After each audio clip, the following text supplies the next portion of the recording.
ರಾಜ್ಯದಲ್ಲಿ ರಾಜ್ಯದಲ್ಲಿ by election ಸೋತಿರ್ತಕ್ಕಂಥ ದೇಶದಲ್ಲಿ ವೆಸ್ಟ್ ಬೆಂಗಾಲ್ ಗೆದ್ದಿರ್ತಕ್ಕಂಥ ಸಾಕಷ್ಟು ಸೋಲಿಗೆ ಕಾರಣ ಎರಡೂ ಕೂಡ ಕಾಂಗ್ರೆಸ್ ಸೀಟ್ಗಳೇ.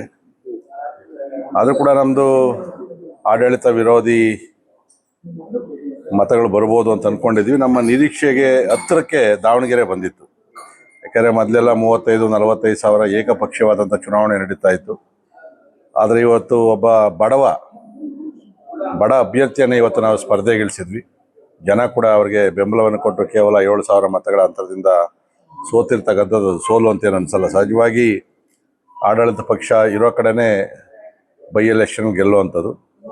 ಇನ್ನು ಬಾಗಲಕೋಟೆಯಲ್ಲಿ ಕೂಡ ಅದು ಟಫ್ ಫೈಟ್ ಇರ್ತದೆ ಅಂತೇಳಿ ನಿರೀಕ್ಷೆಯನ್ನು ಮಾಡಿದ್ವಿ. ಅಲ್ಲೂ ಕೂಡ ಎರಡೂ ಕೂಡ ಅನುಕಂಪದ ಅಲೆ ಸ್ವಲ್ಪ ಕೆಲಸವನ್ನು ಮಾಡಿದೆ. ಮತ್ತು ಸರ್ಕಾರ ಸಹಜವಾಗಿ ಎಲ್ಲ ಮಂತ್ರಿಗಳು, ಶಾಸಕರು, ಆಡಳಿತ ಪಕ್ಷದ ಎಲ್ಲ ಥರದ ಉಪಯೋಗವನ್ನು ಮಾಡಿಕೊಂಡು ಚುನಾವಣೆಯಲ್ಲಿ ಗೆದ್ದಿದ್ದಾರೆ. ನಮಗೇನು ಇದರಿಂದ ಭಾಳ ಬೇಸರ ಏನು ಅನಿಸೋದಿಲ್ಲ. ಸ್ವಲ್ಪ ಪ್ರಯತ್ನ ಹಾಕಿದ್ರೆ, ಇನ್ನು ಸ್ವಲ್ಪ ಪ್ರಯತ್ನ ಹಾಕಿದರೆ ದಾವಣಗೆರೆ ನಾವು ಗೆಲ್ತಾ ಇದ್ದೀವಿ. ಜೊತೆಯಲ್ಲಿ ಇವತ್ತು ದೇಶದಲ್ಲಿ ಅಭೂತಪೂರ್ವವಾದಂಥ ಭಾರತೀಯ ಜನತಾ ಪಾರ್ಟಿಗೆ ಬೆಂಬಲವನ್ನು ಜನ ಕೊಟ್ಟಿರ್ತಕ್ಕಂಥ ನಾವು ನೋಡಿದ್ದೀವಿ. ಸ್ವಾತಂತ್ರ್ಯ ಬಂದ ನಂತರ ಮೊದಲನೇ ಬಾರಿಗೆ ಪಶ್ಚಿಮ ಬಂಗಾಳ ಭಾರತೀಯ ಜನತಾ ಪಾರ್ಟಿಯ ತೆಕ್ಕೆಗೆ ಬಂದಿದೆ. ಅದು ಅಭೂತಪೂರ್ವವಾದಂಥ ವಿಜಯ. 202 ಸ್ಥಾನಗಳನ್ನು ಗೆದ್ದಿರ್ತಕ್ಕಂಥದ್ದು.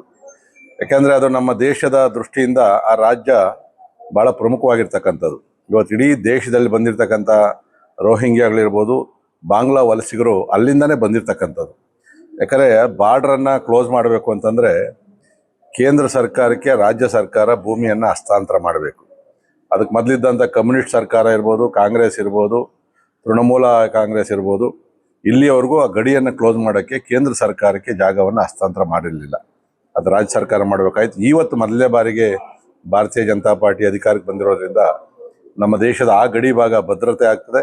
ಮತ್ತು ನುಸುಳ್ಕೋರು ಯಾರಿದ್ದಾರೆ ಅವ್ರು ಒಳಗಡೆ ಬರೋದು ತಪ್ತದೆ. ಮತ್ತು ಈಗಾಗಲೇ ಒಳಗಡೆ ಇರೋರು ಹೊರಗಡೆನೂ ಹೋಗ್ತದೆ. ಮತ್ತು ಅಲ್ಲಿ ಏನು ಗೂಂಡಾಗಿರಿ, ದೌರ್ಜನ್ಯಗಳು ಮತ್ತು ಹಿಂದೂ ವಿರೋಧಿ ಸರ್ಕಾರ ಏನಿತ್ತು ಅದಕ್ಕೆ ಅಂತ್ಯ ಆಡುವಂಥ ಕೆಲಸವನ್ನು ಆ ಭಾಗದ ಜನ ತಗೊಂಡಿದ್ದಾರೆ. ಯಾಕಂದರೆ ಮೂಲತಃ ಪಶ್ಚಿಮ ಬಂಗಾಳ ಅಂತಂದರೆ ಸ್ವಾತಂತ್ರ್ಯ ಹೋರಾಟಗಾರರ ಒಂದು ತವರೂರು. ಅದೆಲ್ಲ ಕೂಡ ನಮ್ಮ ಶ್ಯಾಮಾ ಪ್ರಸಾದ್ ಮುಖರ್ಜಿಯವರು ಕೂಡ ಭಾರತೀಯ ಜನಸಂಘವನ್ನು ಸ್ಥಾಪನೆ ಮಾಡಿದಂಥ ಪ್ರಮುಖರು ಕೂಡ ಅಲ್ಲೇ ಜನ್ಮ ತಾಳಿದ್ದು.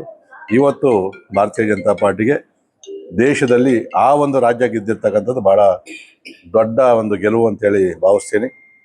ಜೊತೆಯಲ್ಲಿ ಕೂಡ ಅಸ್ಸಾಂ ಕೂಡ, ಅದು ಕೂಡ ಗಡಿ ಪ್ರದೇಶನೇ. ಅಲ್ಲಿ ಕೂಡ ಅಸ್ಸಾಮಲ್ಲೂ ಕೂಡ ವಲಸಿಗರ ಸಂಖ್ಯೆ ಜಾಸ್ತಿ ಇತ್ತು. ಸತತ 3ನೇ ಬಾರಿಗೆ ಅಸ್ಸಾಮಲ್ಲಿ ಕೂಡ ಭಾರತೀಯ ಜನತಾ ಪಾರ್ಟಿ ಬಂದಿದೆ. ಒಟ್ಟಾರೆ ಈಶಾನ್ಯ ರಾಜ್ಯಗಳೇನಿತ್ತು ಎಲ್ಲ ಕೂಡ ಭಾರತೀಯ ಜನತಾ ಪಾರ್ಟಿ ತೆಕ್ಕೆಗೆ ಬಂದಿರತಕ್ಕಂಥದ್ದು. ಪಾಂಡಿಚೇರಿಯಲ್ಲೂ ಕೂಡ ಉತ್ತಮ ಸಾಧನೆಯನ್ನು ಮಾಡಿ 3ನೇ ಬಾರಿಗೆ ಮತ್ತೆ ಅಧಿಕಾರಕ್ಕೆ ಬಂದಿದ್ದೀವಿ.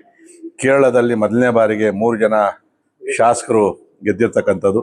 ವೆಸ್ಟ್ ಬೆಂಗಾಲಲ್ಲೂ ಅಷ್ಟೇ 2ನೇ ಎಲೆಕ್ಷನಿಂದ 2 ಗೆದ್ದಿದ್ರು.